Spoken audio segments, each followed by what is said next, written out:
6:30, so I will go ahead and call us to order. Ms. Branham, did we notify the media? We did. Thank you. And I do declare that we have a quorum with all board members present. We will need approval for the agenda before we move forward. I'll make a motion to approve the agenda. Thank you. Thank you. Any questions or discussion? All those in favor of approving the agenda, please say aye. Aye. Any opposed? All right, the agenda is approved. And welcome, everyone. Thank you for being here tonight. And I'm going to do my say something good. Oh, no, tell me something good. All right, who wants to start? I'll start. Okay. My something good is that I'm grateful for God's grace. Absolutely.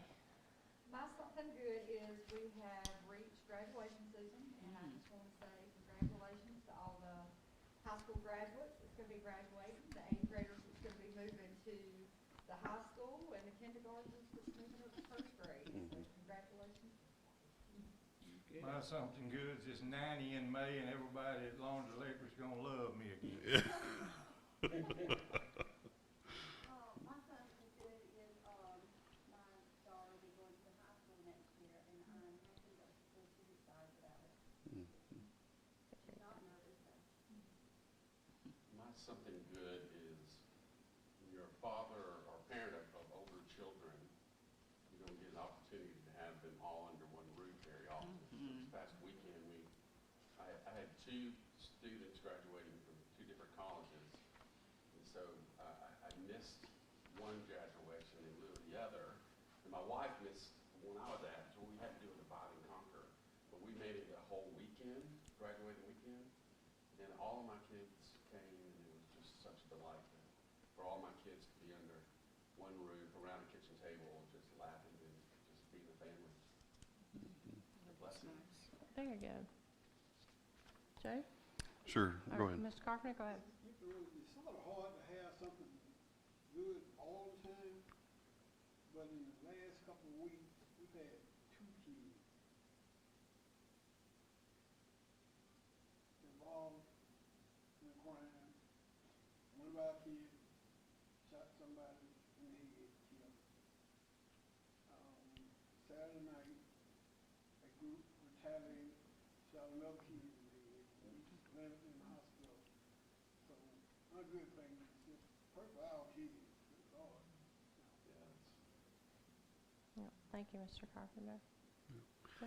All right, my something good is I'm almost 2 weeks out from a gallbladder surgery and doing well, so I'm still trying to figure out the life without a gallbladder. It gradually improves. Good. Yeah, you'll get back to normal. My something good is for 2 weekends in a row, I had Candy graduate from Winthrop Life 2 weekends ago, and then yesterday, Mackenzie graduated from Wofford. So we're proud of them, and it was fun having everybody together. So, all right, and now I will thank you for all for participating, and now I will turn it over to Mr. Entrican to introduce our student that's going to lead us in the pledge.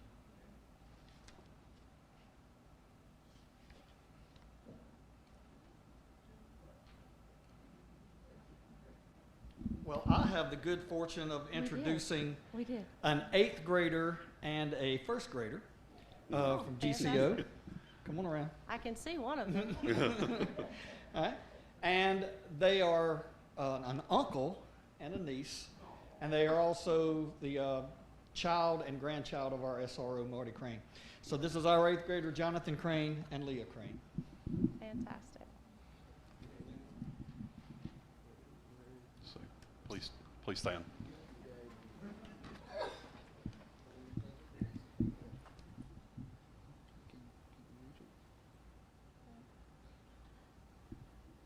I pledge allegiance to the flag of the United States of America, States of America, and the republic to the republic which we stand, one nation, under God, indivisible, with liberty and justice for all.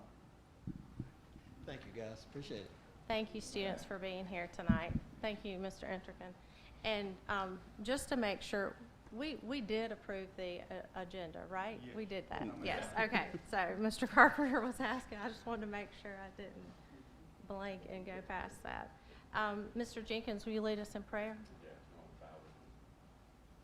Our gracious Heavenly Father, we recognize you as our God and our Creator, one who brings comfort in times of need, celebrates the good times, and helps with the bad. Father, we ask your blessings on this evening, that you would give all of us in this room insights and wisdom to make the decisions that will further your kingdom through this school district. We look to you for grace and mercy every day. In your son's name I pray. Amen. Amen. Amen. Thank you. Now we do need approval for our minutes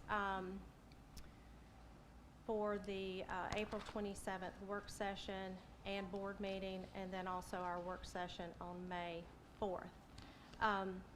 I do have a question regarding the minutes for our May 4th board meeting. No, excuse me, our April 27th board meeting. But if someone would like to make a motion to go ahead and approve our work session minutes for April 27th and May 4th, and then I can share about the board meeting minutes. I'll make a motion to approve our work session minutes for April 27th and May 4th. I'll second. Thank you. Any questions or discussions there?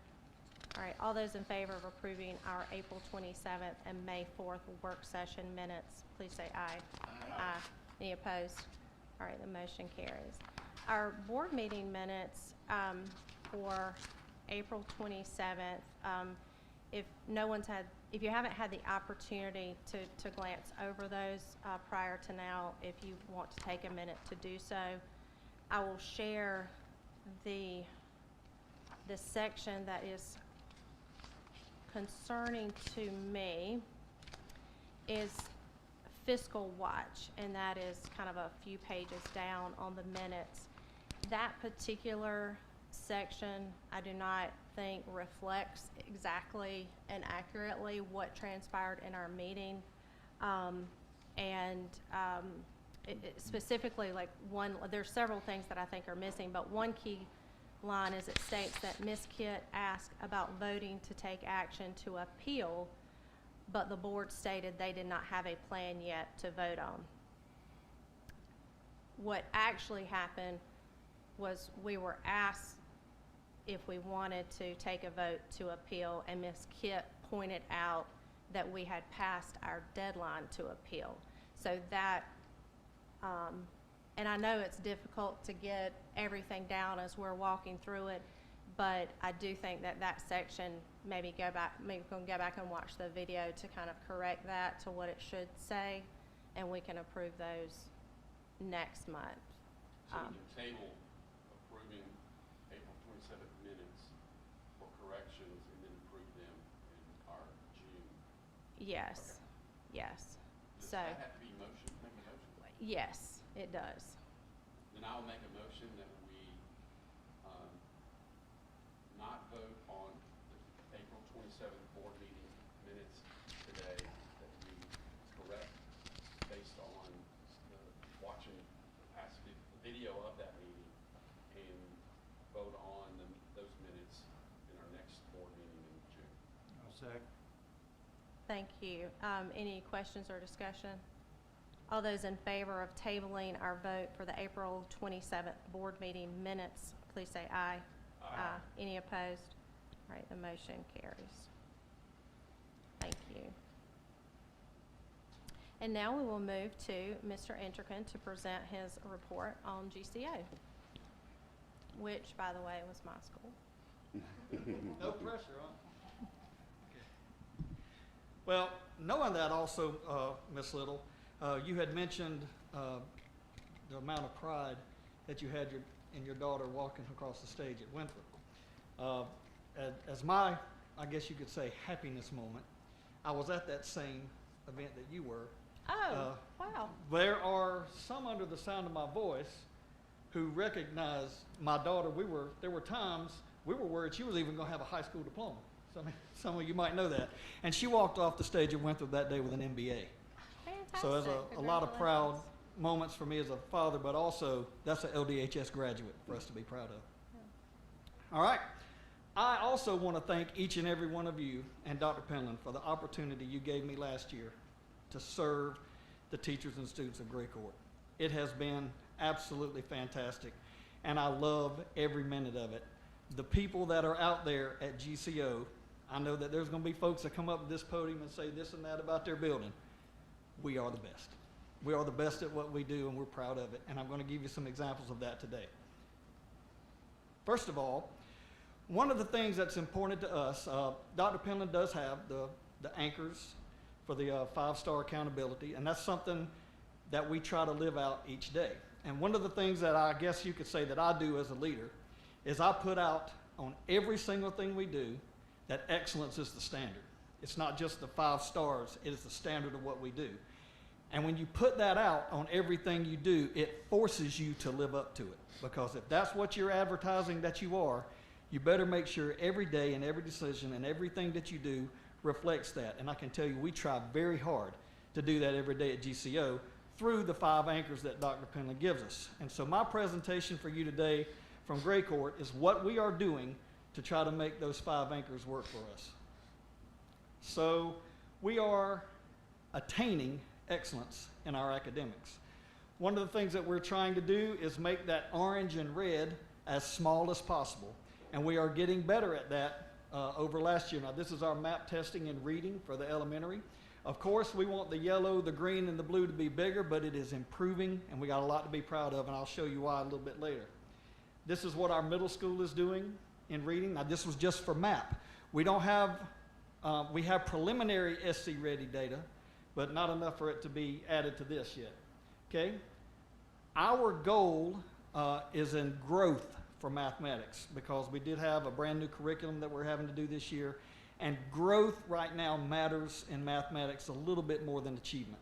So you can see our growth in the elementary school and what we're doing in the middle school. So we're seeing the growth that we're looking for, and hopefully it's going to translate into achievement on SC Ready.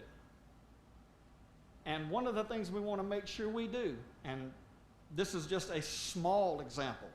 If I put every example up there of everything that we do to try to recognize academic success, that would be my 20-minute presentation or more. So we make sure that we celebrate every little thing and every little academic success that our students have, both publicly and privately inside of our building. And the reason I believe that we are having this growth and success has nothing to do with me. And I know you see my head up there on that instructional leadership team, but I'm telling you, those people are the reason why. Particularly, I want to give some credit to the 2 ladies that are here with me today.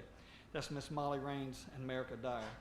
They are essential to what we do each day, as well as some of the folks that you see on this slide. So just like everybody else, we have those weekly ILT meetings. We have weekly cluster meetings where we focus on instructional needs that we figured out through our data through the year. And I don't know if any other schools do this, we develop our own observational tools that we use to collect data in order to drive our decision making. So there's our 3 primary coaches, Miss Merica Dyer, Miss Kennedy Kimball, and Sue Broder, and some of the things that they do. And one of the, as you can see the slide, I don't want to read everything to you, you can read it for yourself. But I want, our bottom bullet seems to be cut off a little bit right there.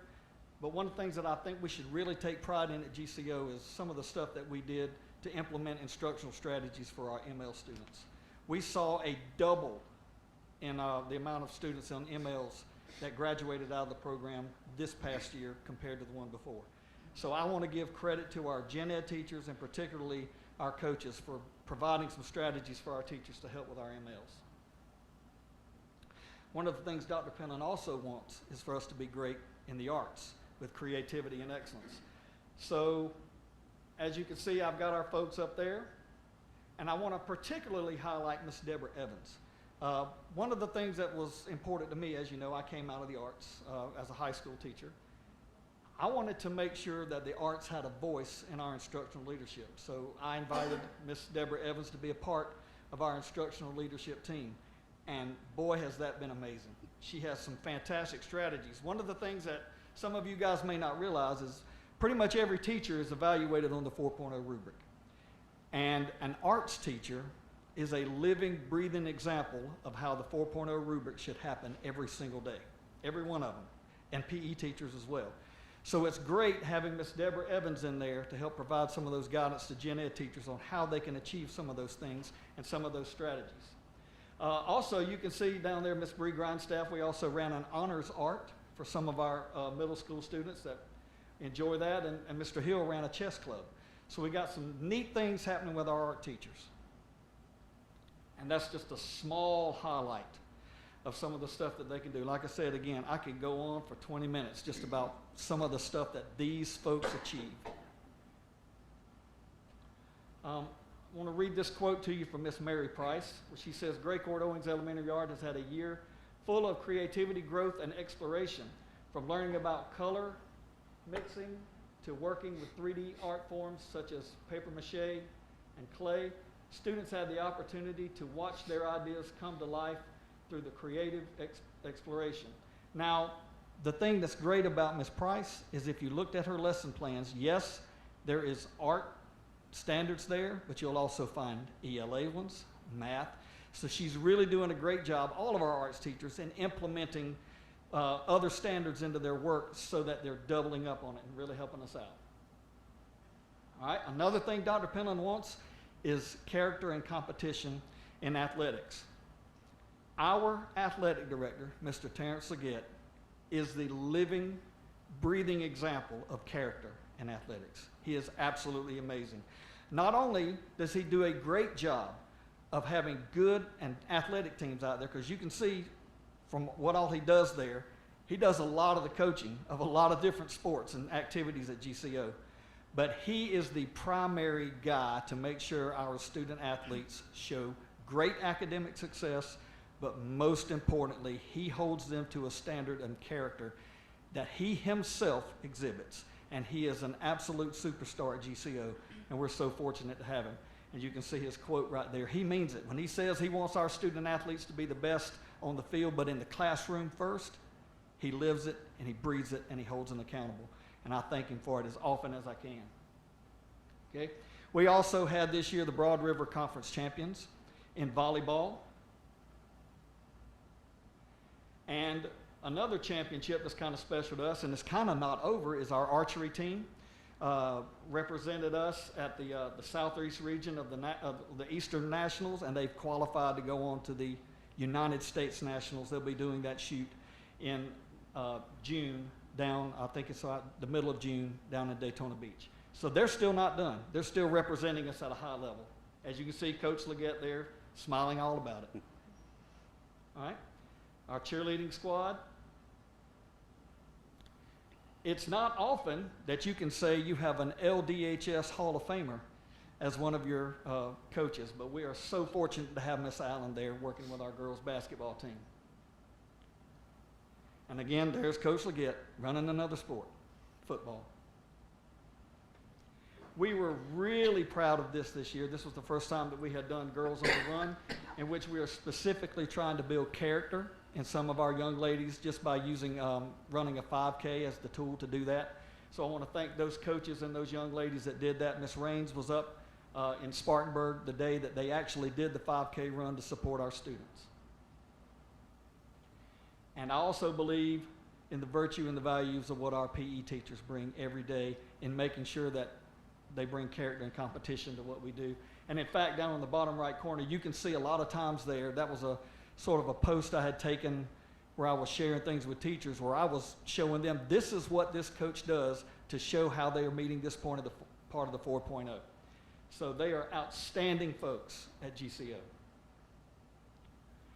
This lady right here is amazing also, Miss Kay Arnold, our attendance clerk. She, on a daily basis, is calling students to say, why are you not here today? What are some options we can do to try to make sure you're here tomorrow?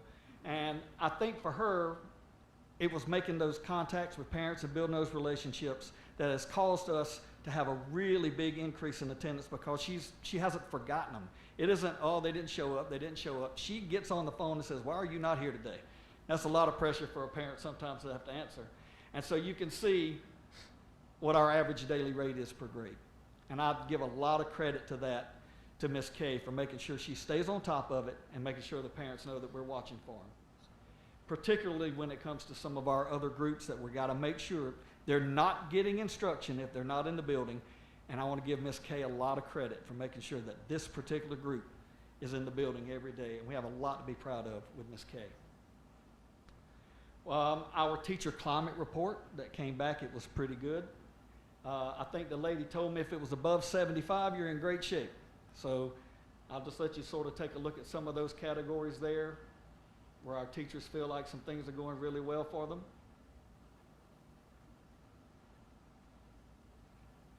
And the number on the right is a comparison to what it was last year. And of course, atmosphere being the last thing, which is kind of the culture of our building. So what you see here is on the far left, just as a small example of some of the things that we do, and then some of the highlights that I have for you.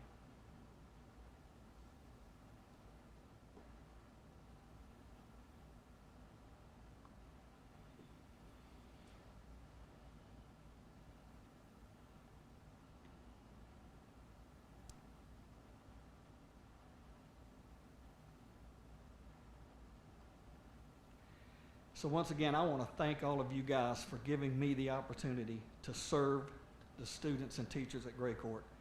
It has been an absolute pleasure, and I thank you guys for your support. Thank you, Mr. Entercom.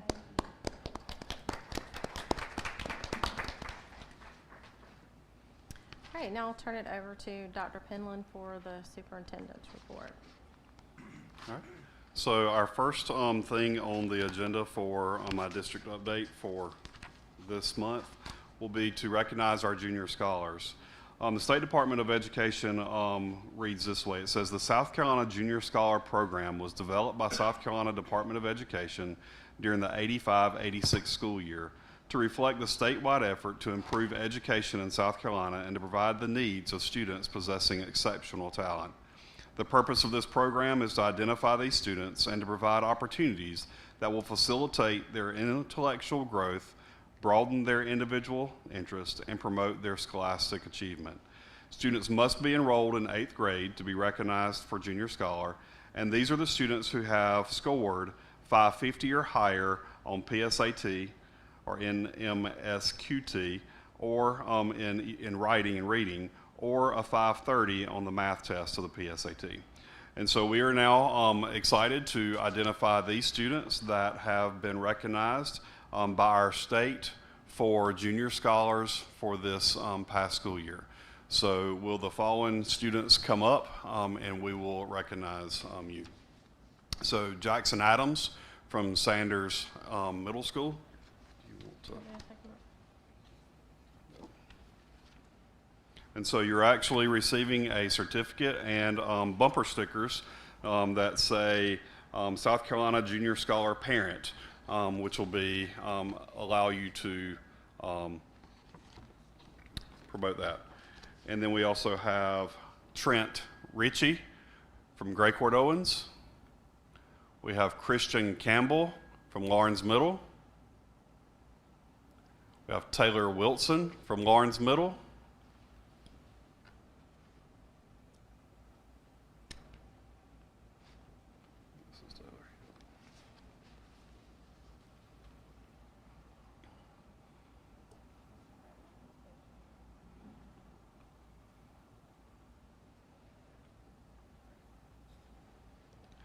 Josephine Jones from Gray Court Owens. And Benjamin Robinson from Lawrence Middle. So congratulations to our very intelligent students who have scored very well on the PSAT, and congratulations to your parents too.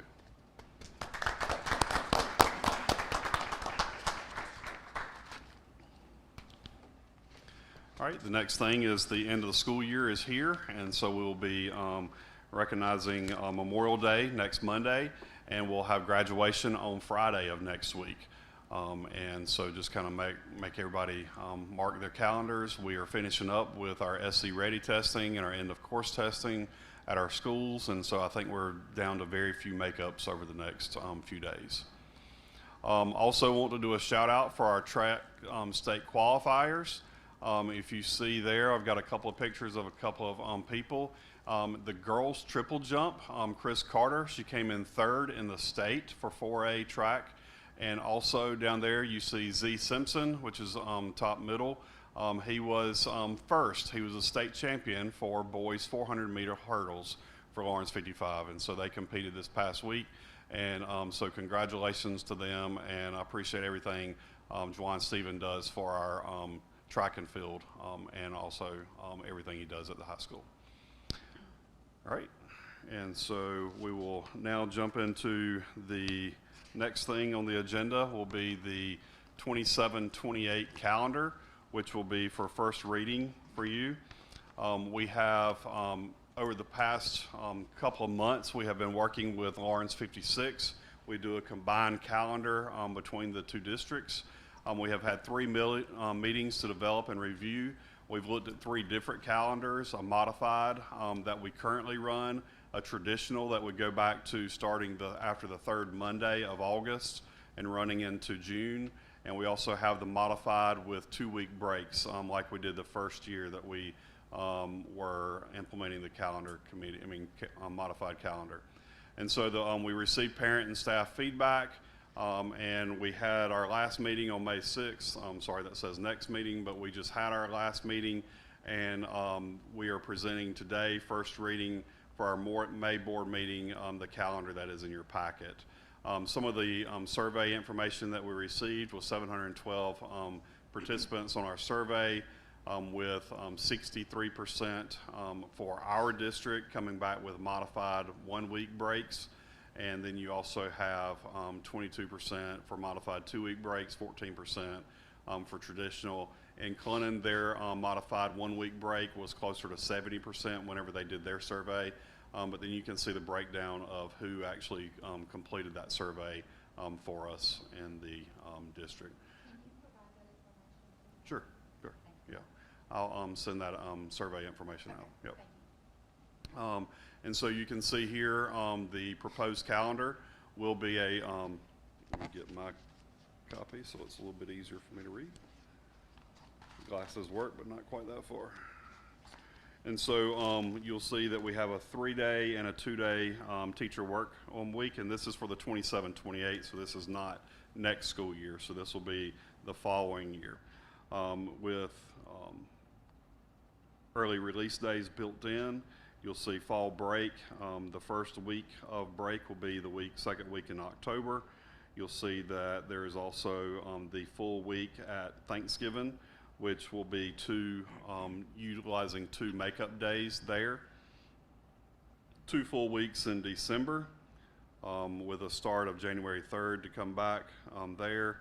And you'll see the spring break week is the second week in April, with a finish date of May 25th will be graduation, May 26th will be a teacher work day, and then you would end up with being completed with school prior to Memorial Day. So that's the way that this calendar and the committee voted.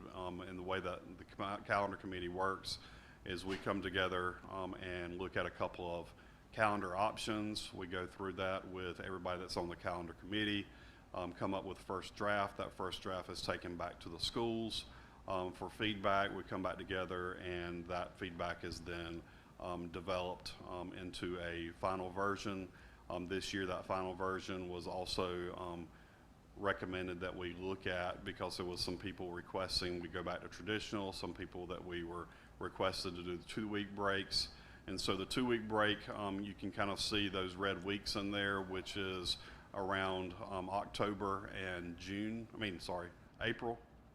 Those will be 2 red weeks if we went with the 2 weeks, but that would also bump the green days 2 more weeks into June.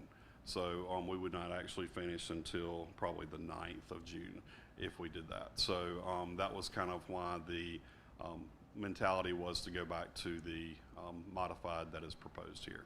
And so that's for first reading. Do we have any other questions?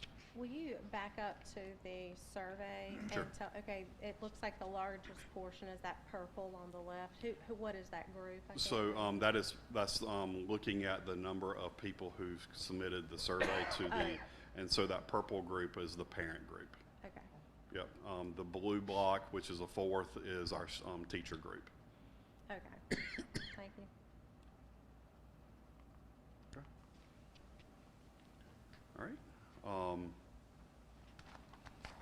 The summer learning opportunities that are here, Ms. Burgess was not able to be with us.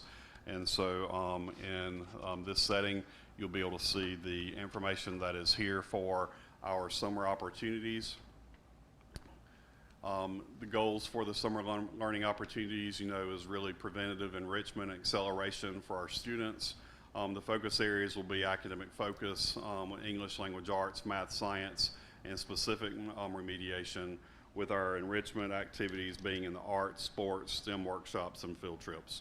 So we'll be able to provide several of these different opportunities through the $100,000 that was able to be allocated to us through the state for additional funds through different types of grants.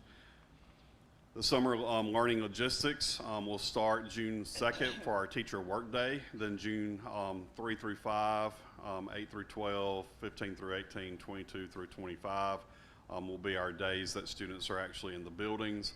Our full day program operations will be for CERDEP, summer reading camp 1st and 3rd, and you can see the times there for students and teachers. And then our half day programs will be 21st century, summer reading camp extension, and our PE course, and our high school, from middle school to high school bridges program. And you'll see that those are half-day programs from 7:50 to 12:20 for our students. They will be served breakfast and lunch during this program. And here you can see the summer learning programs, kind of how they are, the grade levels that they will be provided services for. This is a huge puzzle that we have to put together with all of our different grants, because some of this is paid for by Title I, 21st Century, summer reading camp extension funds. And so you have all of these different components, and then also the summer PE was our EEDA grant. So you have a lot of different components that we try to utilize and grab funding across the state and through our different programs to be able to provide these summer learning experiences for our kids. That was quick. Does anybody have any questions for that? All right, now Ms. Madden will give us our HR update.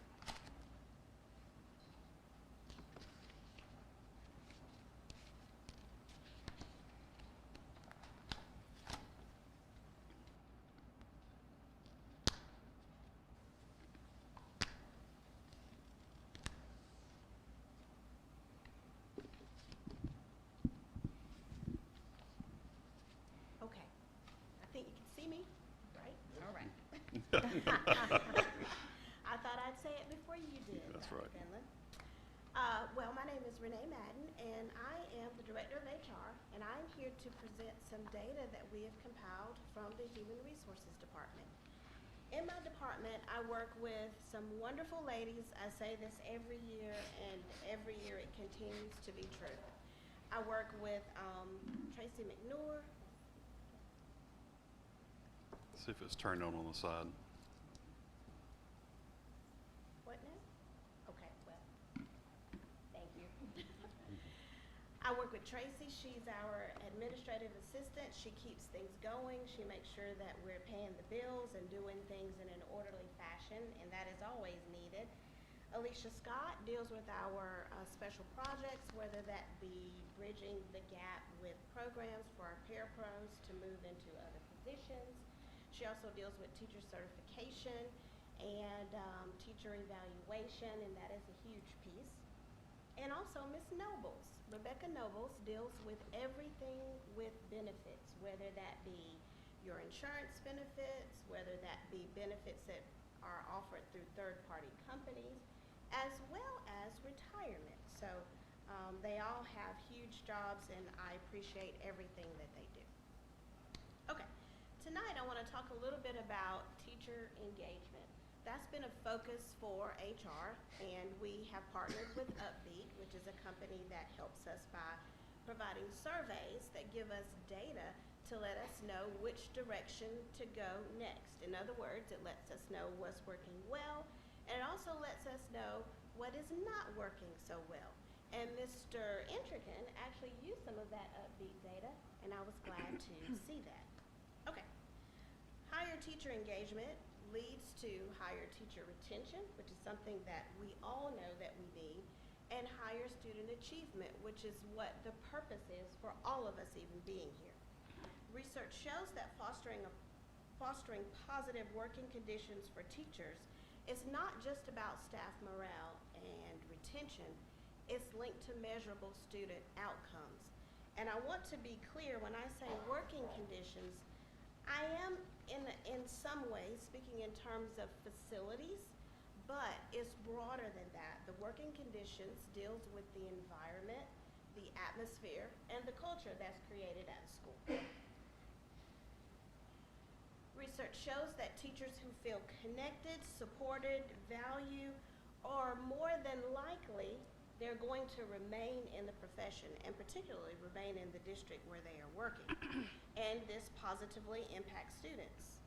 Teacher engagement includes the individuals feeling respected and supported, building positive relationships with those around them, be included in the decision-making processes where possible. We know that's not always possible, but our principals do strive to include them in processes where it is appropriate. Having access to meaningful professional development, feeling a sense of purpose, motivation, and belonging, and believing their work is appreciated and impactful.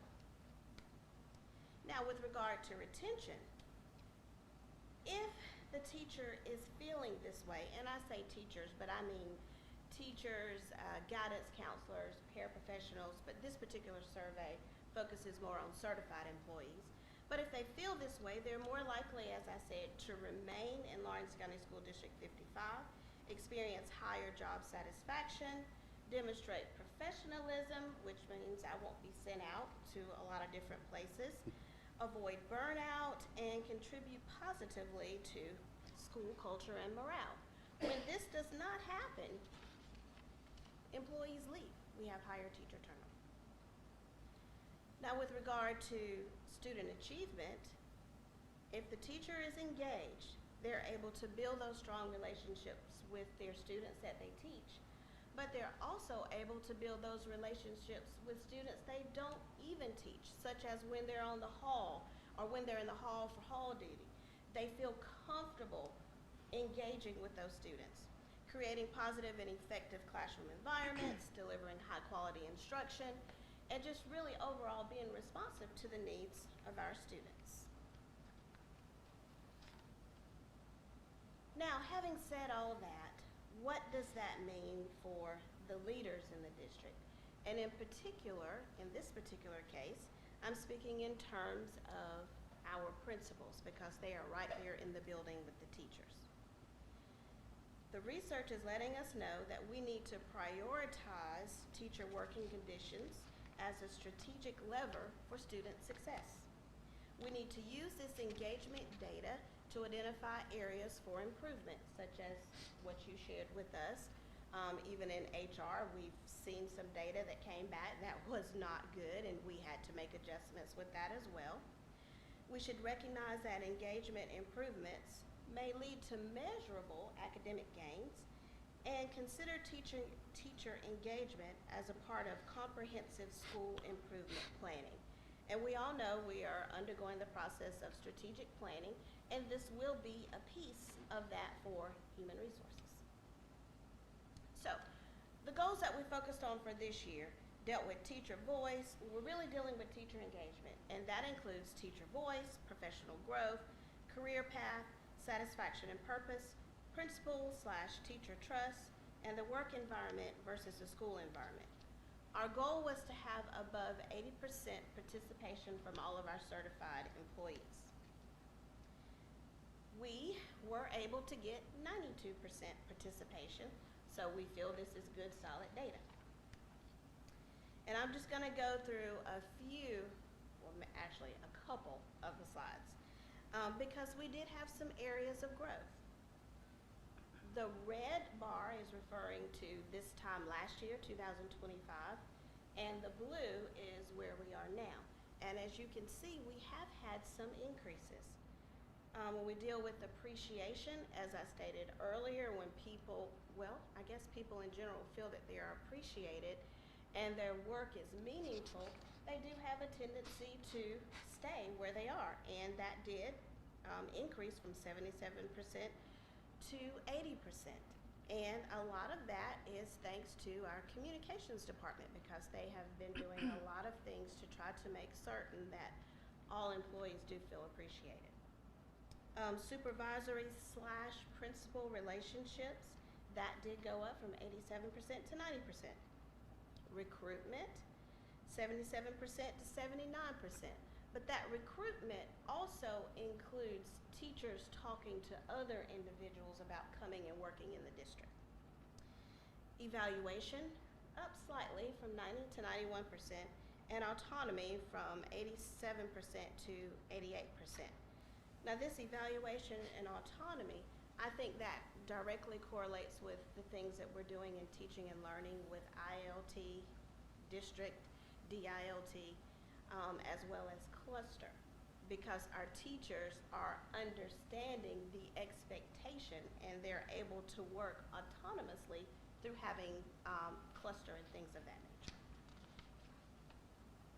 And then I just have one more slide I want to show with some data, the future commitment. All of these little areas refer to questions that are on the survey. One question was, I can see myself teaching at my school for at least the next year. That also increased. And these are overall scores. I would recommend working at my school to a friend. That was a slight increase. Okay, let's talk about some specific things that the survey deals with. This was an area of strength for us. The domain was principal-teacher trust. Overall, because there's several questions within that domain, they were 90% positive, and that is up 3%. And a sample of one of the questions, this is question 12, is, my principal backs me up when I need support. That particular question was 91% positive. Satisfaction and purpose. Overall, on all the questions, there was a 93% positive response, but that wasn't a change. So it didn't increase, but it did not decrease. One of the questions, the work that I do each day has a lasting positive impact on students, was 97% positive. Instructional leadership. Overall, all of the questions were the responses were 94% positive. That is up 2%. Sample of the question is, the principal at my school is an effective instructional leader. That was 90% positive. And as I said, I do believe that goes back to our cluster meetings, where our principals are able to get in front of our staff, along with our instructional coaching and master teachers, and they all are able to get in there and learn from each other, and then they're able to share that with our faculty and staff. All right, now let's talk about an area of opportunity. Professional development is the particular domain. Overall, all the questions, they were 74% positive, and that is down 4%. One of the questions was, my professional development organized by my district helps me improve my teaching. That particular question received 63% positive response. Teacher voice and leadership, 82% kind of stays the same as it was last year. Administrators at my school actively seek input from teachers when making important decisions. Overall response was 74%. And compensation and career path, 54% for all of the questions, 54% positive. That is down 2%. Teachers at my school have opportunities to advance their careers through new or expanded roles. Overall, that particular question received an 81% positive response. So those are just a few areas. There are other areas of improvement, but I just wanted to give you an example that it does give you positive data, but it will also tell you where you need to improve. And now let's look at our schools overall. Spring to spring growth in all areas of focus, and schools were to choose a minimum of 3 goals for areas of improvement. And they could be in teacher principal trust. It could be in instructional leadership, various goals. But we had 3 schools that made growth in all of their areas. That was E.B. Morris Elementary, Gray Court Owens School, and Lawrence Middle School. Our schools that had growth in one of the 3 areas of focus were Ford Elementary, Hickory Tavern School, Lawrence District High School, and Lawrence Elementary School.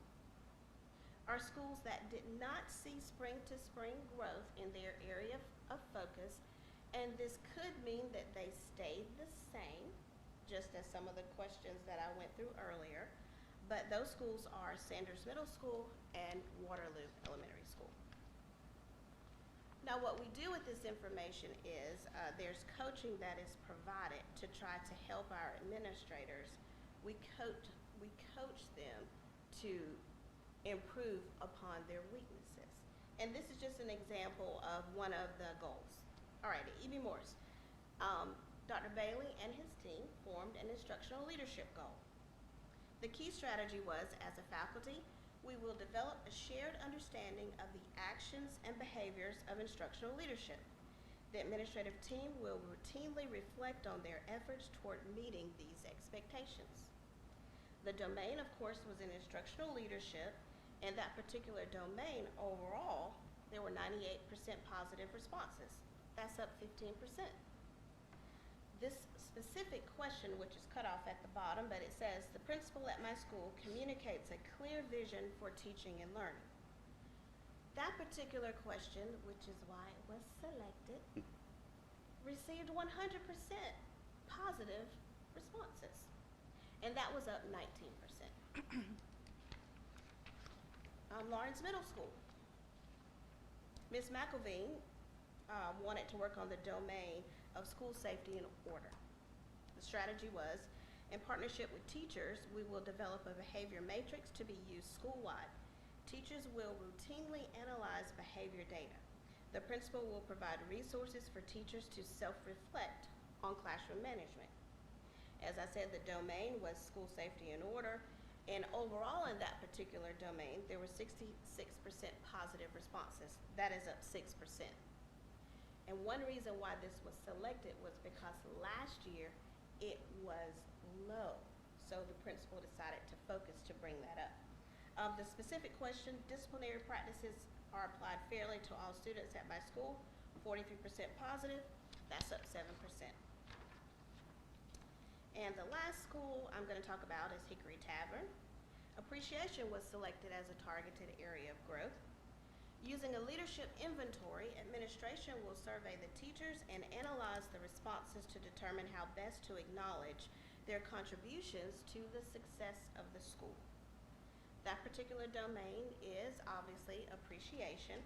All of the questions in that particular domain now are 87% positive. That's up 31%. One specific question, administrators at my school let me know when I'm doing great work. 87% positive. That is up 29%. Having said all that, the point is that teacher engagement directly impacts so many things, including retention as well as achievement. It is important that we do foster a supportive, collaborative, and respectful environment that will help increase the retention of our employees. And it will also create conditions where students can thrive academically, socially, and emotionally. Any questions? I have one question. Do you develop these questions or do they come from Upbeat? They do come from Upbeat, but we are able to select from a group of questions based on what we feel our needs are. So Okay. let's say in domain instructional leadership, there may be 30 questions.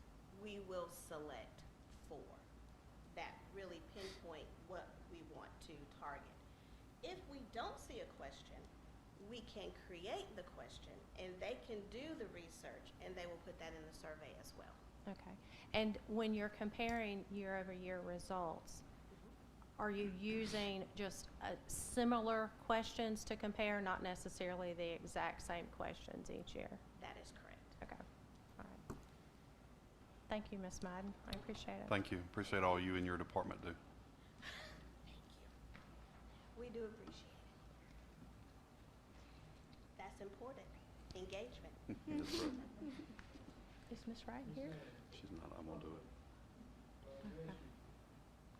All right, next, our Fine Arts Strategic Plan. This was presented last month by Ms. Amanda Lackarose.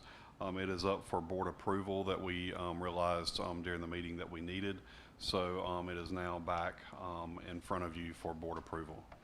There have been no changes since it was presented last month. Do we have any questions? All right, hearing no questions, if we could get a motion to approve the Fine Arts Strategic Plan. I'll make a motion that we accept the Fine Arts Strategic Plan.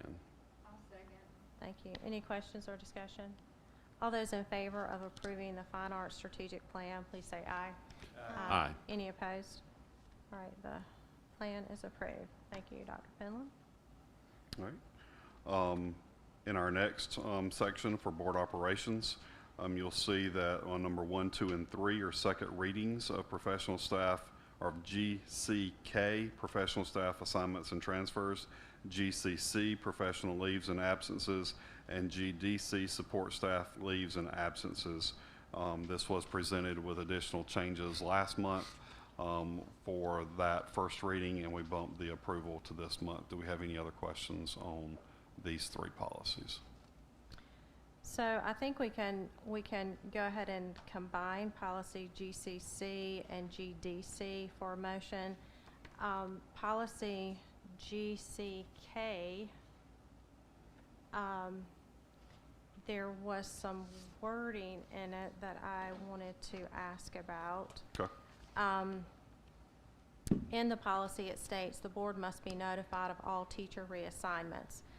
In the context of this policy, does teacher mean teacher contract, so that would include a principal or an AP or whoever, or does it just specifically mean teacher? The way the state EAA came through, it was the information was based on the teacher of a classroom, so what their assignment would be, and so that's where this revised language came from. Okay. If y'all want to apply that beyond, I mean, that would be fine, but at the same time, this came from to address the EAA, which was based on the Educator Accountability Assistance Act, or Educator Assistance Act, which was passed last year. So that was strictly toward teachers. Okay, in other policies where we use the terminology, because the policies label professional staff assignments, do we refer to professional staff only as teacher all the way through our policies, or does that sometimes apply to other staff as well? It probably blends. So if we need to change the terminology, I think we can do that. probably should clarify it a bit, because the policy, the title of the policy makes me think that it would include others. So we other can than change the teacher name to specific. GCK, teacher assignments and transfers. Okay. Also, under transfers, second line, after principal, that or needs to be removed before the superintendent. Where are you? Where it says transfer, Oh, okay. the second line. Yep. Okay. Principal, the superintendent, or his, he. Okay. Okay. And change the title of this to teacher assignments and Yes. transfers. Okay, and then the other thing, and this applies not just to this policy, this question really relates to the other policies listed here, but what I've noticed, for some reason, we are changing our issue date, not just reflecting our, like, revised date at the bottom. So I just want to make sure whatever we're doing is consistent with all the policies. Okay. So we'll work with Ms. Branham and the South Carolina School Board Association to make sure we're doing that correctly. Yeah, so just as long as it's consistent, so. Sure. All right. So with that, if we could hold policy GCK, and we could go ahead and do a motion for the next two policies listed. So you may bring one back next month for second reading?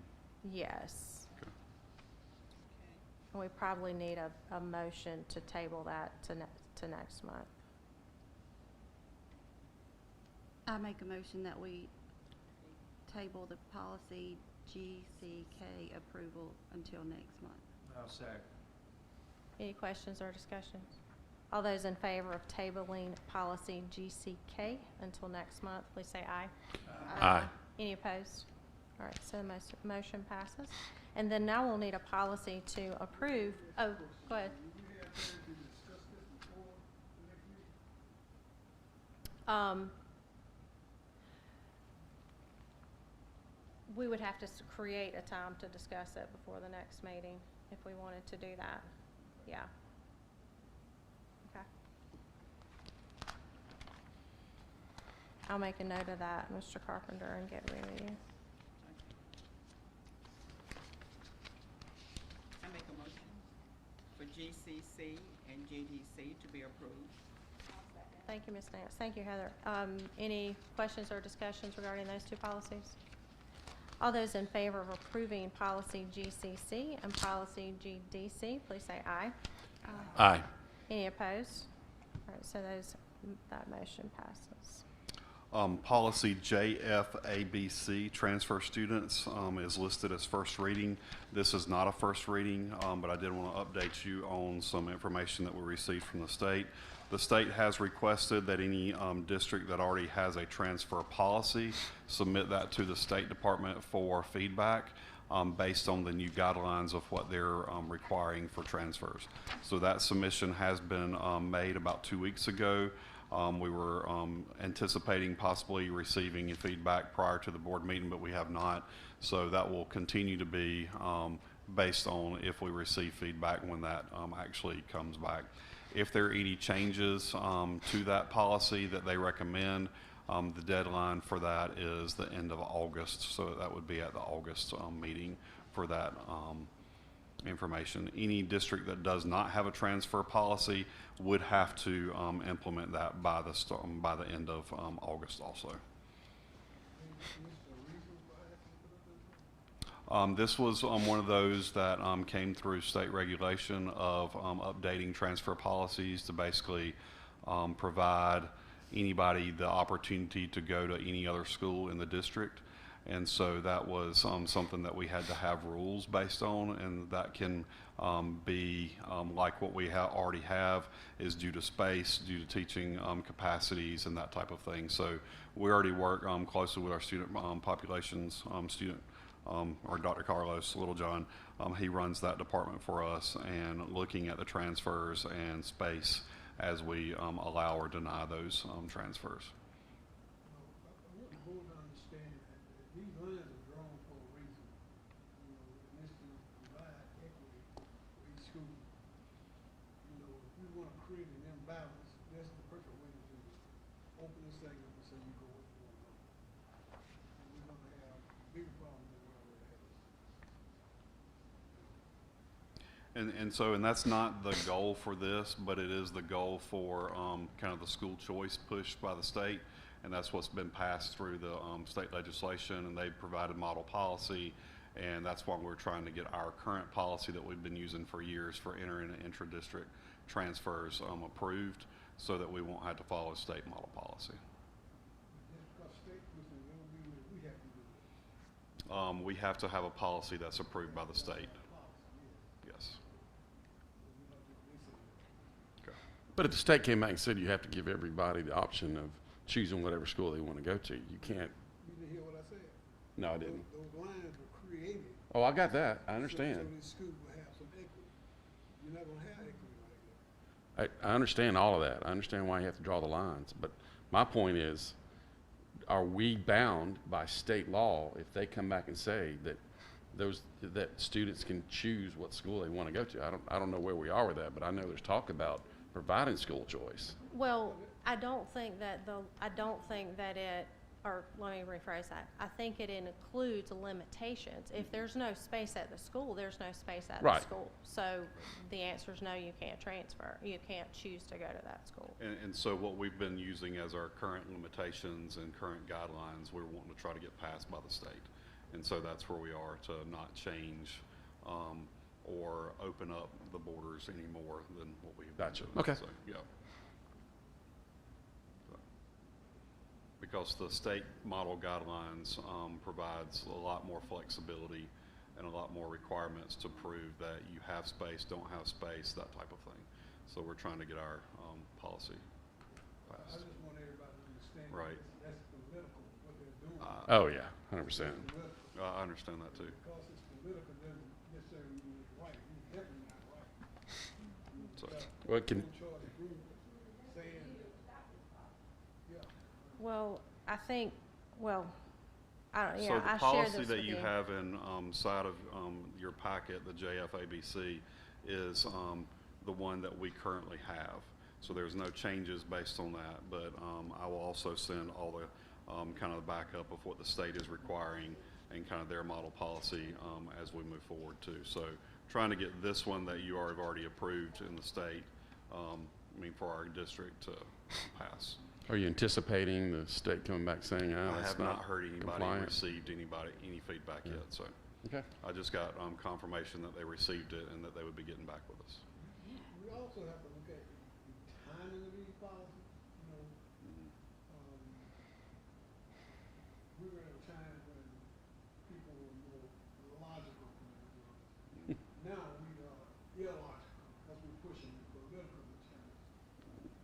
And I don't see how anybody that's not being challenged. Right, and some of the conversation too has been around how we've requested people to continue to fill out their forms over the last few weeks.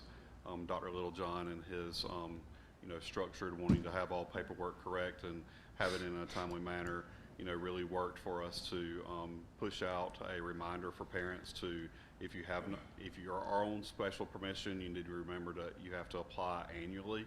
And so if people don't apply annually, they lose their special permission. And that's just something, that documentation that we're wanting to kind of address now as we kind of go forward too. Go ahead. This is something that we have always done, Yes, this is not anything that's different. There have been, but us filling out paperwork yearly. Right. This is something that we've always done, yes. but have we done it? That's the thing is, we're trying to clean up, our processes.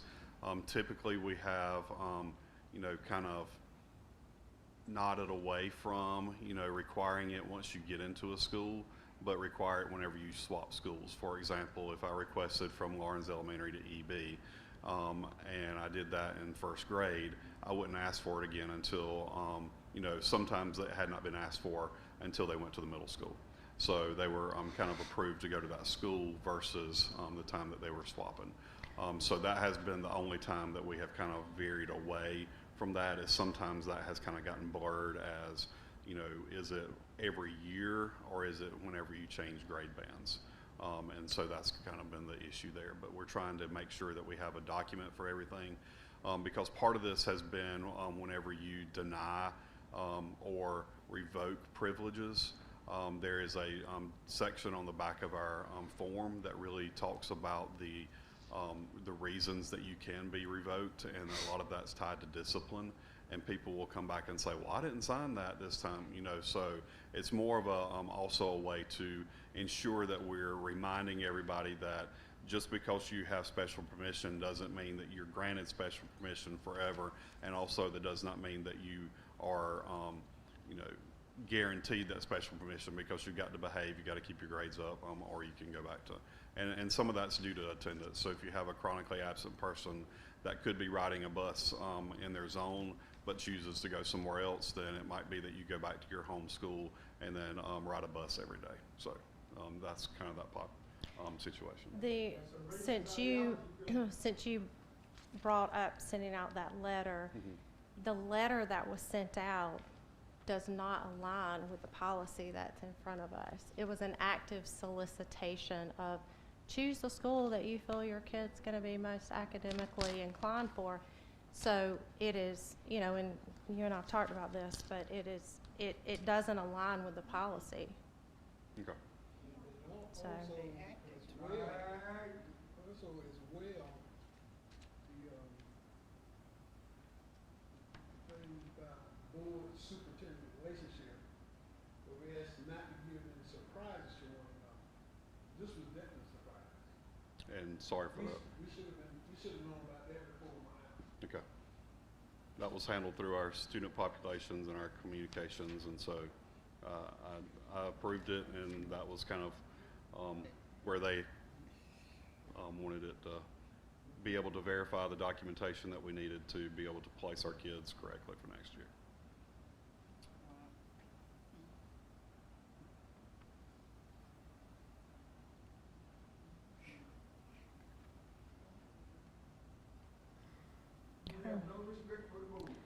So we can move on to our next policy, since that one will be coming back to us next month.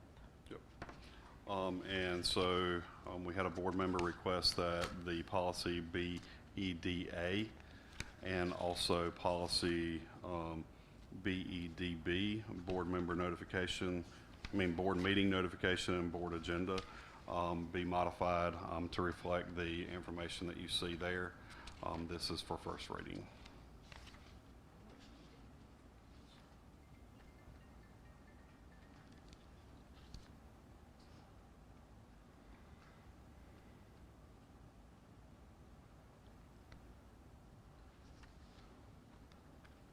Any questions on those two?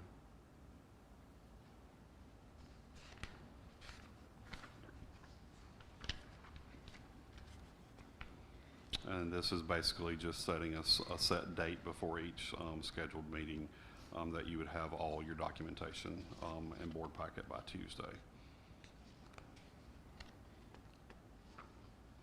And then the notification to the public would also go out.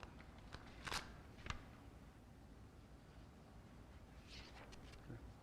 Any questions? All right. Next item on the agenda is the bond referendum discussion.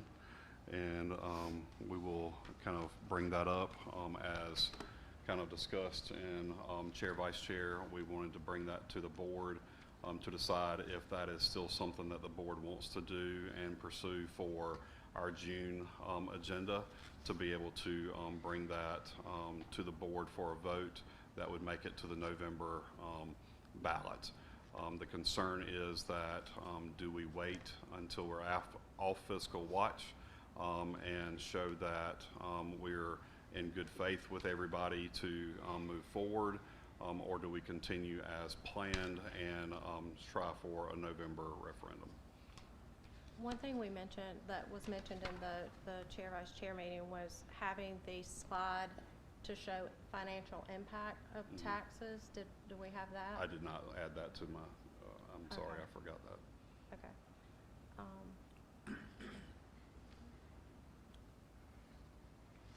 Does anybody want to open up discussion or make a motion, and we'll go from there? You feel 100% sure that this is real thing? No, sir, I don't feel 100% sure that this will go through. You know, Dr. Harris and I met with the architect and kind of contractors yesterday to kind of reevaluate a cost, you know, and is that something that the board wants to say of this list of every school, you know, you put a couple of priorities pieces on there and do possibly, I'm just going to grab two, the high school in Gray Court, you know, at the first referendum, ask for that amount versus asking for the whole 192 million, you know. So what is the level of ask that we want to do for our, you know, referendum as we move forward? So $192 million. Is everything that was that was All the capital projects was all across the capital school projects. district. That's what was presented to the board with Ben Thompson, and then Yeah. you have a phased-in rebuild that would cost an X amount. You have so much that would cost for like Gray Court to have 10 additional rooms and some remodeling. So that's the different things. So you have different items at each school that we could prioritize and ask, or go ahead and ask for it all, see how the community votes, and then come back and revisit, go lower. If you do not do a tied to an election, that would be a special election that we would have to, you know, I don't know what the fee would that be, what that would look like if we Probably wanted to be look at. between $20,000 and $30,000 to do a special election. So, That would be on the school district, so I wouldn't know, recommend that. You were given some suggestions when we met in Waterloo, of different scenarios that we could do instead of it just solely falling on the shoulders of the taxpayers. Have you been able to have any conversations to see? You know, a couple of those options, you know, one, penny sales tax was out there. You know, that's something that we're going to work with Clennon to hopefully go after that for the Kate Center, which would be that type of thing. So with that penny sales tax, that is countywide, so it would need to benefit both Lawrence and Clennon. And so that's where we feel like that would be the beneficial there. Whenever you start looking at capital funds and what's our limit for, you know, kind of referendums, not referendums, but to borrow money in different ways. That's where we've looked at. We've also been able to do the, I just lost the name of it, performance contract, to kind of look at kind of hammering down some of those, all the options in a little bit different way, so that whenever you're looking at everything on that list doesn't have to be referendum. Some of that can be through capital projects that we do through our 8% money, or it can be done through performance contracts. So part of that is what we could kind of hammer down and say, here's our priority, and we're going to ask for X amount for referendum, and then we'll do X amount through performance contracts and X amount through our contracts. And so that'll just, I mean, through our capital funds. So we have looked at that, but that doesn't bring down the ask a huge amount, doesn't cut it in half. So this price will be on top of inflation, Yes. which is gonna make it even tougher. Mhm. On top of the millage as well as on top of the reassessment year. I mean, all those things need to be, I think the timing Yeah, the timing. is really, Without the information of how much each person is expected to pay, you haven't provided us with that list. Okay. That's what we was asking for. Right, and I totally forgot to include that in my slide, so. So our goal in bringing this to the board tonight was really to, you know, there's a lot of work to be done in all sorts of areas. And so, you know, the thinking was if we want to continue with this, we just vote tonight that at least, yes, we want to keep talking about it, and the district would continue to work on it. However, if we see that this is not the right time, let's go ahead and say, no, let's put a pause on it, so the district doesn't spend time on it when they could be spending time on other things. So that was really the intent of bringing it to everyone tonight. So I guess the question is, do we need to present a referendum statement in June ready to be voted on in the June meeting? I don't think we have enough information and have been given enough information to be able to make such a big decision at the next meeting. We need to, and I will say this, I do think, I know we've been down this road before, I do think that Dr. Penland and Dr. Harris, Ben Thompson, I do think that we have had a very elaborate plan laid in front of us as far as what that piece would look like. But as far as tying it into what kind of budget are we about to approve, what's the outcome of our audit that we're about to talk about, there's outside pieces that I think have created a timing situation that, you know, that isn't quite desirable, I guess. Yeah, I think the fact that we're on fiscal watch, we've got this millage that we need to, you know, figure out, and the county assessment coming up. I think putting a referendum in front of the community is is gonna be a little overbearing. And I So think it's a lot. that I don't, I think that everybody on this board ultimately wants what is best. We all want the schools and the best facilities for our kids that go here. Just gotta pay for it. Everything that has been placed in front of us at this time. Yeah, there are gonna be people that are upset that we haven't pulled the trigger on getting a new school. I mean, will be people that are like, y'all need to do this. But it's like, well, where's the money coming from? That's when it boils down to. Well, some of those same people are the same ones that aren't willing to write a check. That's either. exactly what You I'm know, saying. whether it be in form of a Is that- tax check or anything else. Yeah. So yes, if there's a motion somebody wants to put forth. Yes, I make a motion that we do not go forward with the referendum at this particular time. I'll second. Is there any further discussion or comments on it? All right. All those in favor that we pause the work on the referendum at this time, please say aye. Aye. Any opposed? All right. I'm just going to make a comment too. For me, I think we are at a point in the juncture in the school district where we need to consider some big projects. I really do, and I hate that we're not at a point where we can do it because of just the cost and our locals bearing that. So, it's not off the table. That's what I'm saying. Is I still think we need to keep an eye on the ball there. You just erased me. All right, Ms. Kitt, you're up next. Okay, so we received an email back in February about the South Carolina School Board Association's officers and board of directors, if anybody wanted to be nominated for those.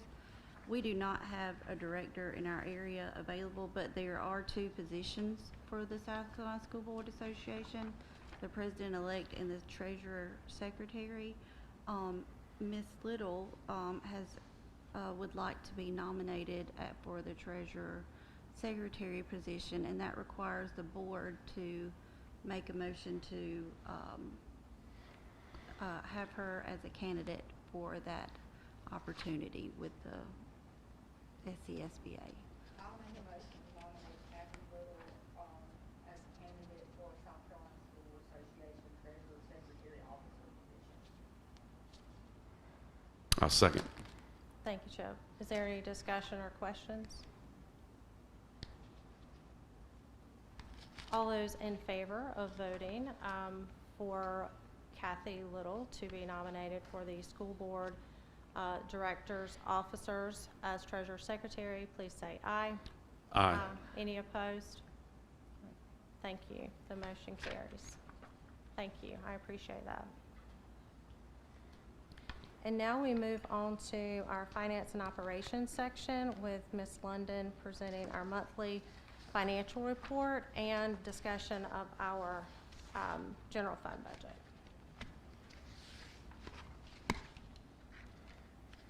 So I'm here to present the financial statements for the month of April 2026. At the end of April, we had a balance with our treasurer's office of $10,360,099. This is compared to $10,580,498 at this time last year. Our revenues this year, as of April, are at $50,752,760 versus $51,599,465 this time last year. Expenditures are at $45,855,422 versus $47,317,333 this time last year. So our net income year to date is $5,897,338 versus $4,242,132 this time last year. Our tax collections for the month of April were $2,598,956 versus $2,890,734 this time last year. Moving on to the revenues we've collected year to date, we have received 87% of our budgeted revenues for the year. I would like to point everyone to the first line of ad valorem taxes for the year. When we were reconciling our accounts during the month of April, we noticed a coding error when we collected the homestead exemption during the month of November. So if it looks like the ad valorem tax went down, it's reclassified down below where it says state revenue. The property tax relief number now is $1,824,000. So that was a coding error on our general ledger system.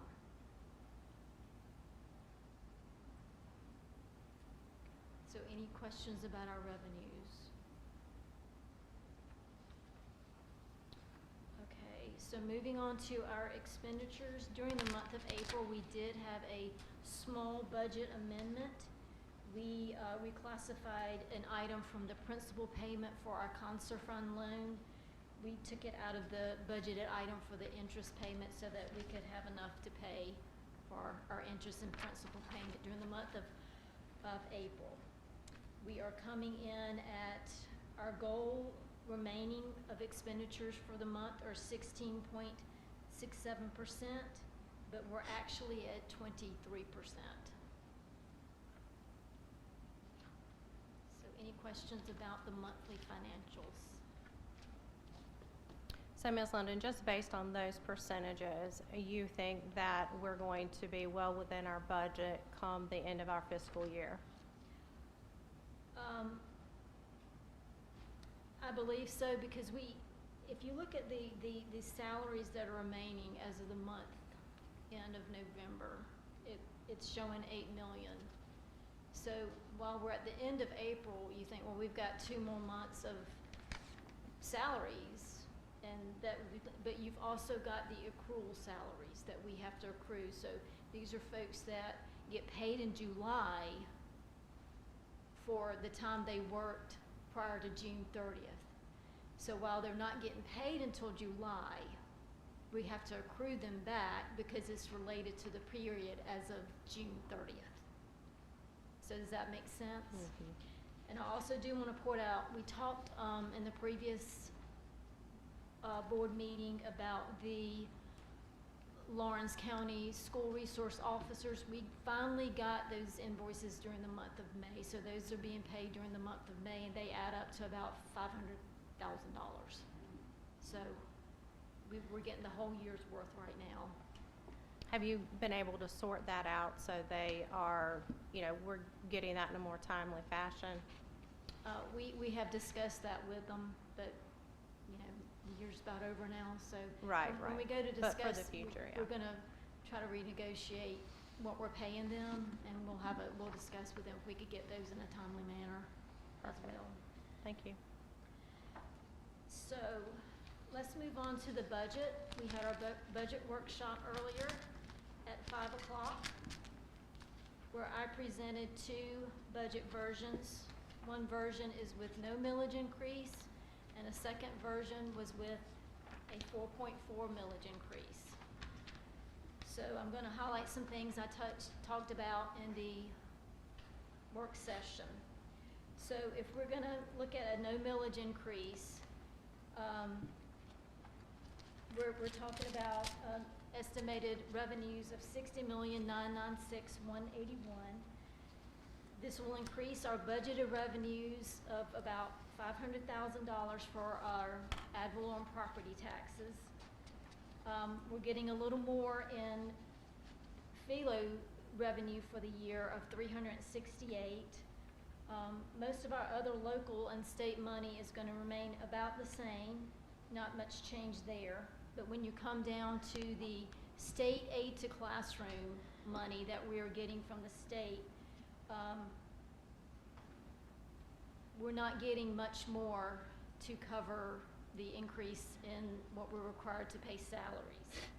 So, for example, the health insurance line item is now rolled into the state aid to classroom general fund number. The health insurance we're getting is $506,000 less, but we're getting $697 more for EIA funding. we're getting a little more, 182,000 in retiree insurance. And if you go down to the bottom where we have the transfers from the EIA state aid to classroom number, we're getting $326,000 less. So it's not much of an increase over the prior year.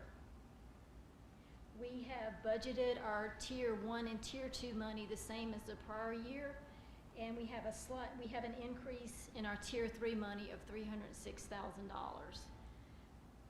So this revenue is with a no millage increase. So with a no millage increase, our revenues, our expenditures, our expenditures this year include a $2,000 increase per cell for the teacher salary schedule. This is what is being mandated by the state, and that will cost us $898,186.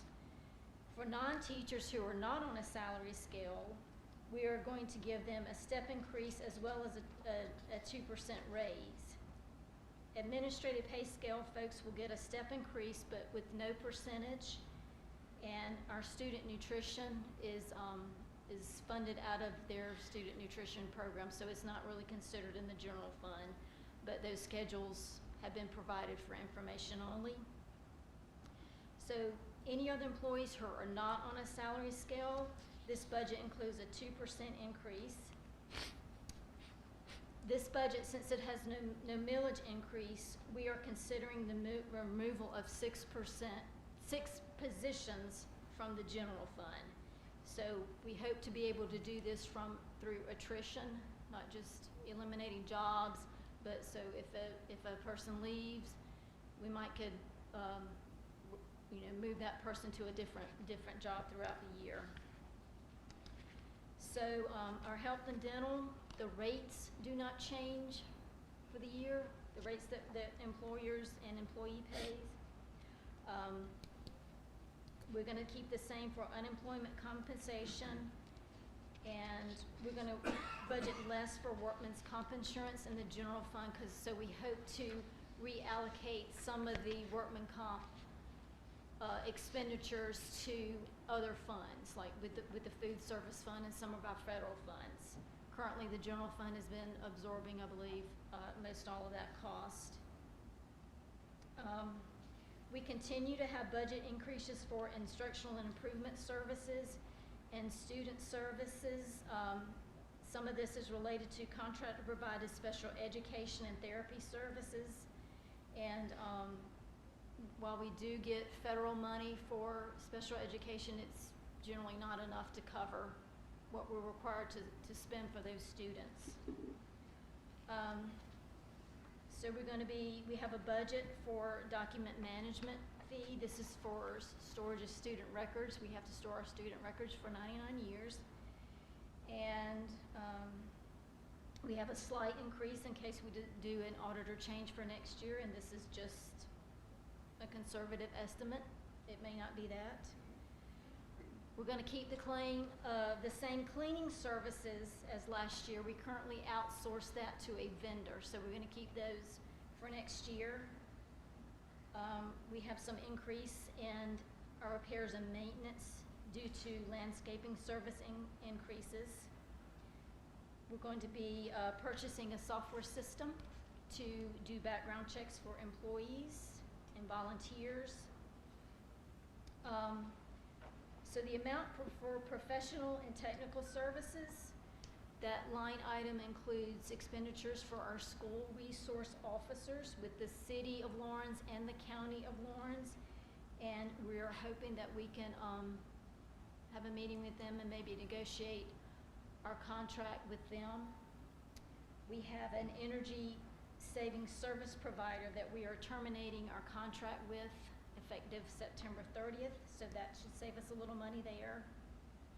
We're budgeting the same for travel and a little bit more for supplies this year as costs are going up. Same amount has been budgeted for principal and interest for next year for our concert fund loan payment. budgeted, the amount for liability and tort insurance at this moment remains the same, but we also budgeted a little bit extra, $29,000 for an increase in student insurance. Membership fees, we had a reclassification from the prior year. The increase in membership fees is due to we classified our WEPEC payment to a due and fee, and we took it out of the other objects account. So that's our budget with a no millage increase. So moving on to the second version that I presented, it's a, this version, is for a 4.4 millage increase. This is in conjunction with what Lawrence 55 is going to present tonight also. Lawrence 56 will be presenting tonight also. We are with equalization with that school district, so our millage rate has to stay the same.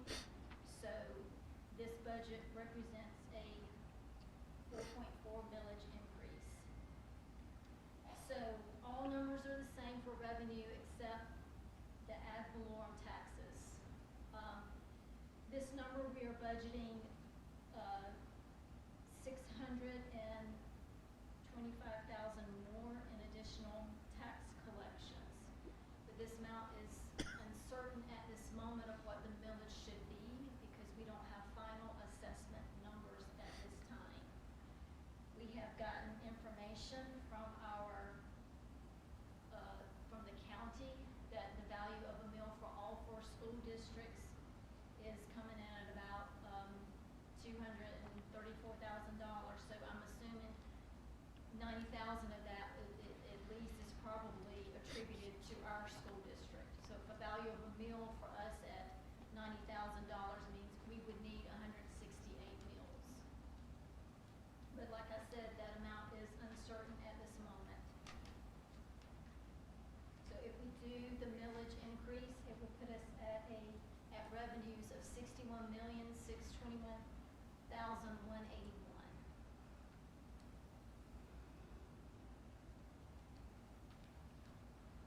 So moving on to our expenditure assumptions, if we do a 4.4 millage increase, everything stays the same except we would keep the 6 positions that we're considering moving out of the general fund. We would keep the salaries and their fringes in the general fund.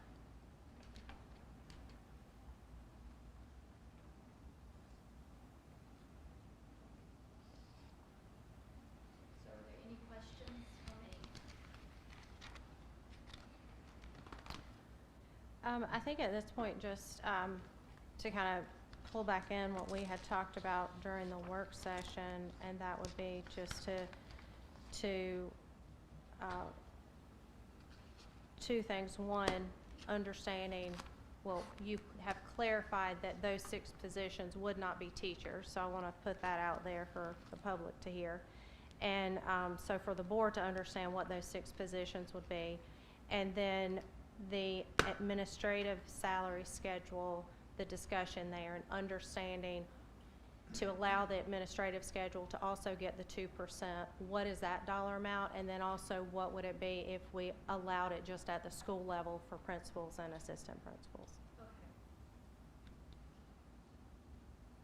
So the administrative scale is staying the same. Is that what I said? They're just getting a step increase.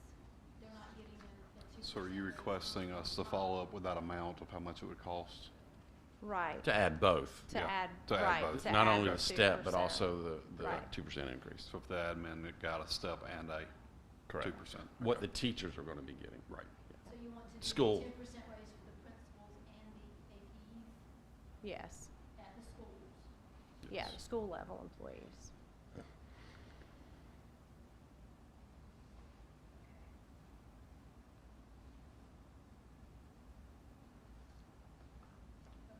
any other questions?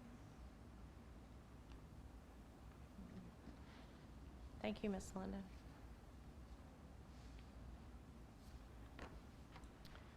All right, and now we will have Mr. Matt Phillips present us with our financial audit. Mr. Phillips, welcome. Thank you, Chair. Thank you, Board, for having me. We have the slides up here for you, maybe. Go through those real quick. Mr. Phillips, do we have a copy? Candace, did you print copies of this?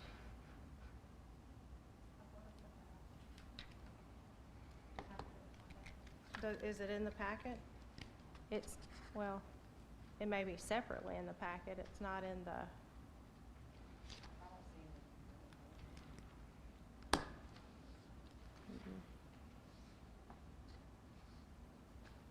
All right, Mr. Phillips, you keep moving and we'll grab. Renee's gonna come and make copies for me. So, but yeah, you keep moving though. Great, We'll thank you. catch up on the copies when we get them. No problem. Absolutely. How do I make this go? Here, swap them. Just as far as like the slides? How do I make them? Oh, there, that makes sense. Thank you. Is it on the side?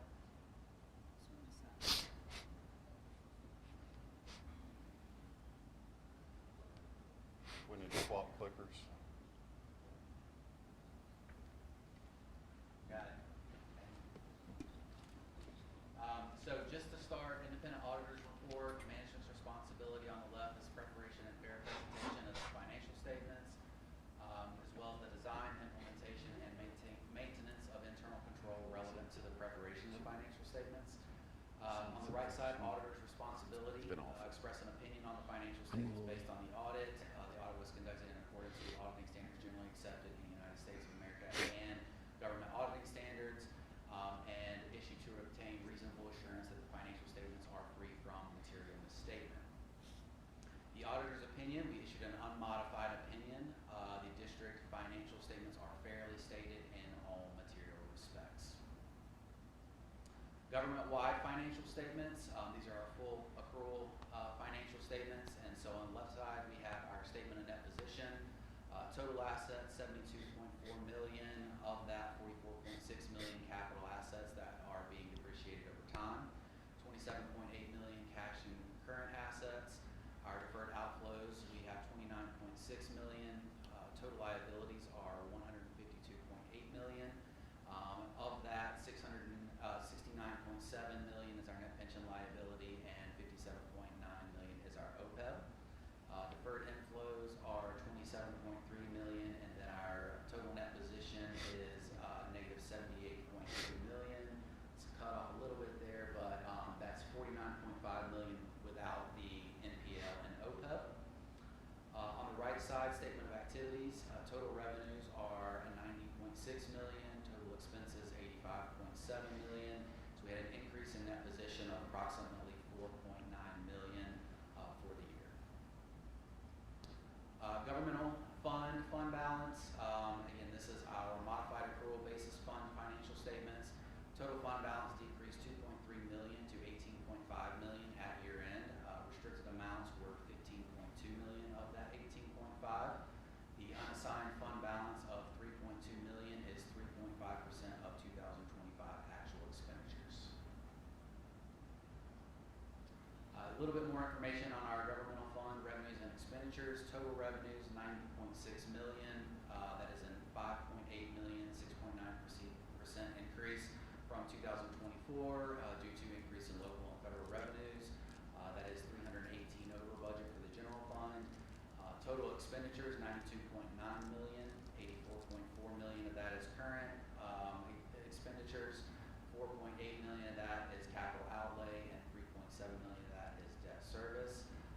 6 million or 6.9% increase from 2024 due to increase in support services and capital outlay expenditures.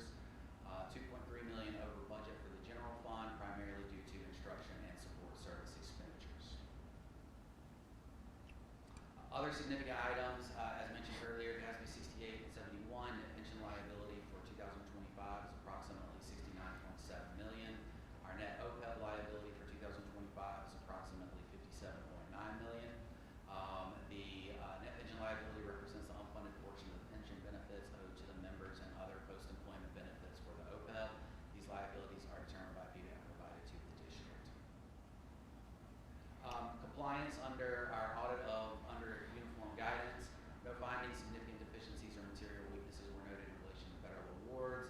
financial statement material weakness was identified as 2025001, financial reconciliation.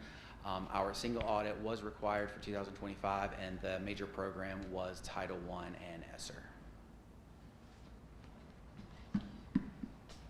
Any questions? Just to clarify, so on the revenues and the expenses, so you've got 90 million, that includes all the federal programs too? That's all funds. Yes, sir. Everything? Yes, sir. So, and then when we look at the expenses, that 85 million, that is what it costs to run the school district? On the government-wide side, yes, Right. sir. Okay.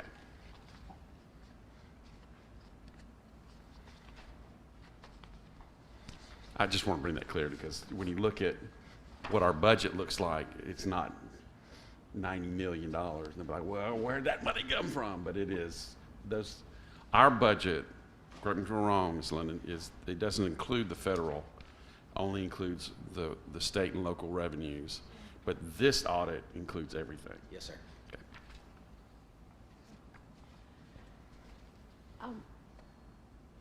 So we still don't have like the audit, like where's the audit? The audit book. Yes, sir. The audit was finalized on Friday, and then the uploads to SCDE were today.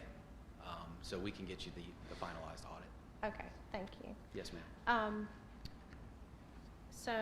I'm not, but under governmental fund balance, fund balance, that slide, the unassigned fund balance of 3.2 million, that, I just want clarification, that is our fund balance that we're required to hold by the state to equal a certain amount. Is that correct? That particular fund balance is the general fund balance. Yes, ma'am. Okay, okay. All right.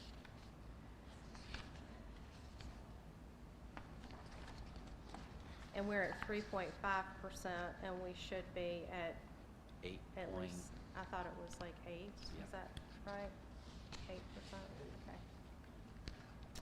And then we, you know, and some of these numbers aren't a shock because we actually talked about this last August a little bit when Mr. Lawless was still here. But for the year ending 2025, we overspent our budget by $2.3 million. On the general fund, yes, Based ma'am. on what you have provided. Okay. Without gaining board approval for any of that, for that overspend. So, okay. Anybody have any questions or anything else? Mr. Phillips, thank you so much for coming tonight. I'm sorry you had to wait through such a lengthy meeting to present that, but I appreciate it. And if you would just get us the final budget when you have it available, I appreciate that. Yes, ma'am. Have a Thank great you. evening. Did much change from the draft that you provided No, ma'am. previously? Okay, okay. All right, that's good. Thank you so much. Thank you. All right, but Matt, before you leave, I would like to apologize, clarify, and correct a previous statement that that I mentioned last month during a financial status. The designation of fiscal watch was not due to issues with the auditor, and so, but rather result of timing changes, challenges, including issues according to our closing of our financial books during the audit process. So specifically, the absence of a CFO during a critical period of closing our books limited our ability to finalize all accounts with the requirement timeline that you had set for us. So since the appointment of our new CFO, Ms. Leanne London, she and her team have worked diligently with you to collaborate and get this closed, and I appreciate all your work with us and everything that we've done. And additionally, she has provided all the necessary documentation that she needed for you to get everything closed. So I appreciate you working with us and everything that you've done for us. Absolutely. So, Have a great thank you. evening. All right, thanks. Thank you, Thank Mr. you, Matt. Phillips. Have a good night. Okay, and next we will move on to the fiscal watch response. So you should have a hard copy of this at your place. And it will look like this. I did send this out earlier in an email, just as soon as it was put together. You may or may not have had a chance to read it. So we drafted this, I guess it was after our last board meeting, sent to the finance, the finance committee of the board. And then we received information for some changes today or Friday. Yeah, I'm not sure which one. And then those changes have been made. And so this would be the financial recovery plan that is due to us going on fiscal watch because the delayed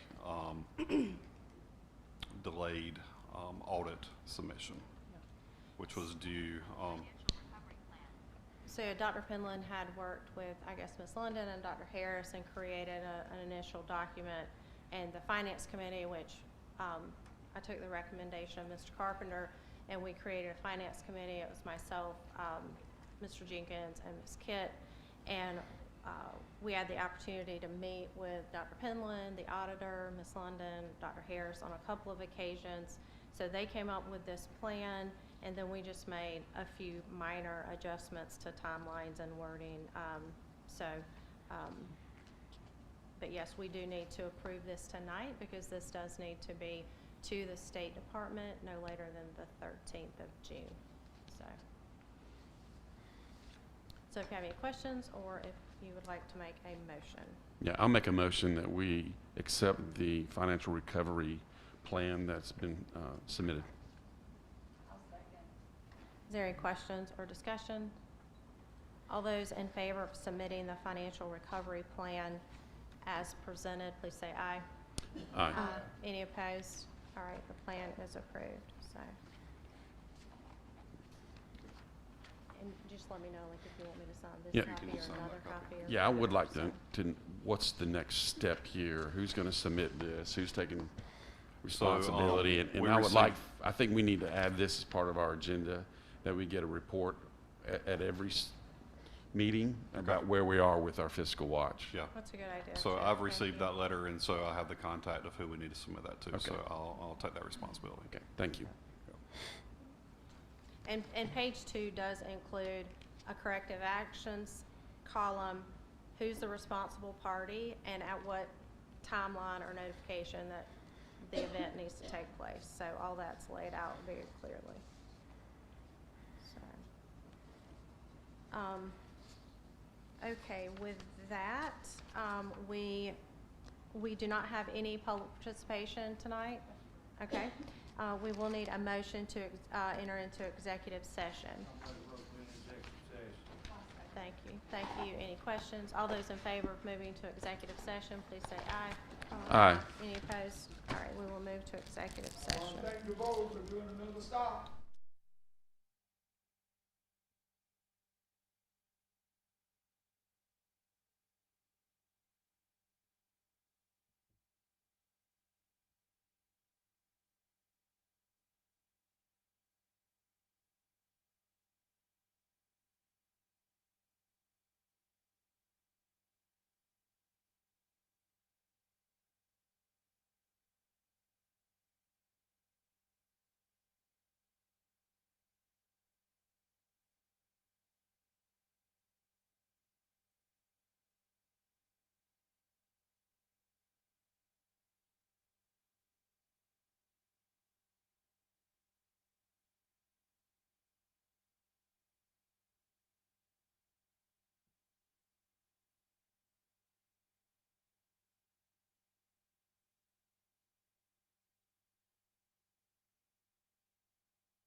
It is 9:31. I will call us back to order.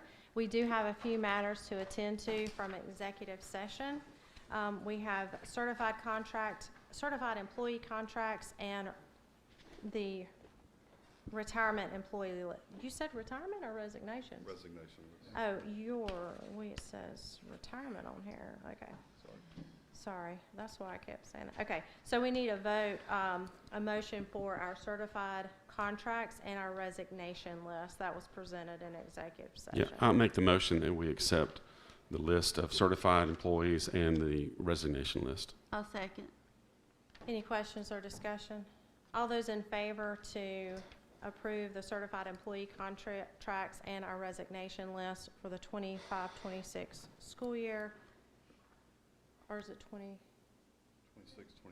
26-27 school year, please say aye. Aye. Any opposed? Okay, those are approved. And, all right, certified contract.